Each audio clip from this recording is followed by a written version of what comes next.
Salut, c'est Jean-Yves Ponce, spécialiste de la mémorisation et de la concentration depuis 2011. Aujourd'hui, je voulais m'attaquer à une question, quelque chose qui revient souvent également. Comment faire pour devenir persévérant? Comment faire pour être persévérant? Comment faire pour persévérer? C'est mieux que mersévérer. Le persévère et la mersévère. Bon bref, jingle.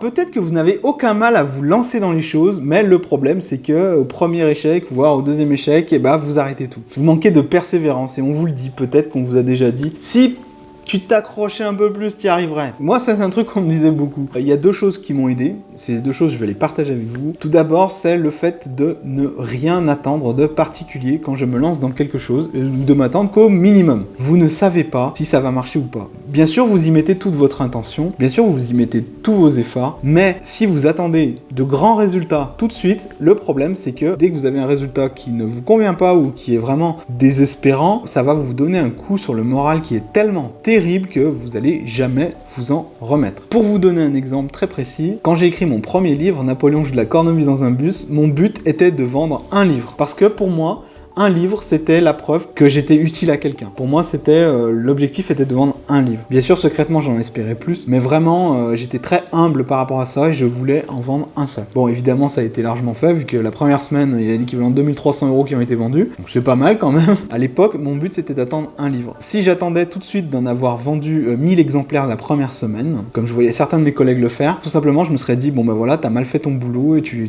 les as pas vendus, t'es nul, voilà, abandonne, c'est pas fait pour toi, fais autre chose. Bien sûr, en m'entendant dire ça, vous allez dire, moi j'ai toujours dit, il faut viser les étoiles et comme ça, si ça marche pas, on atterrit sur la lune. Quelque chose d'un peu approchant. Bien sûr, c'est vrai, il faut toujours viser les étoiles. Mais vous ne pouvez adopter cet état d'esprit que lorsque vous n'avez plus de problème de persévérance. La persévérance, d'abord, vous l'acquérez, d'abord vous réglez ce problème et ensuite vous visez les étoiles. Mais au début, si vous visez les étoiles alors que vous n'êtes pas persévérant, vous les atteindrez jamais les étoiles. Le truc, c'est de maintenir le cap. La première chose, c'est déjà d'avoir aucune attente, c'est la meilleure façon de ne pas être déçu. Et la deuxième chose qui est très importante, c'est de savoir apprendre de vos erreurs et d'être dans une logique d'amélioration. Je m'explique. Vous tentez quelque chose, vous échouez, vous vous découragez un petit peu.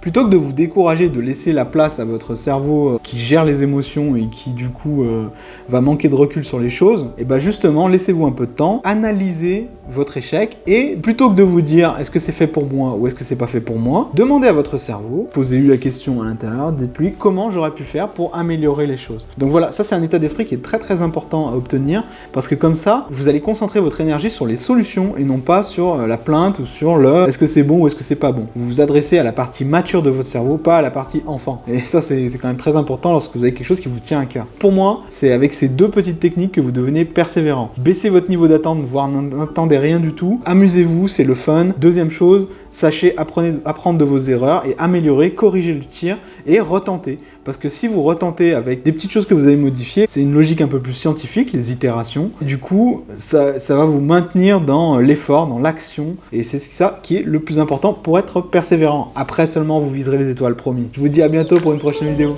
Salut!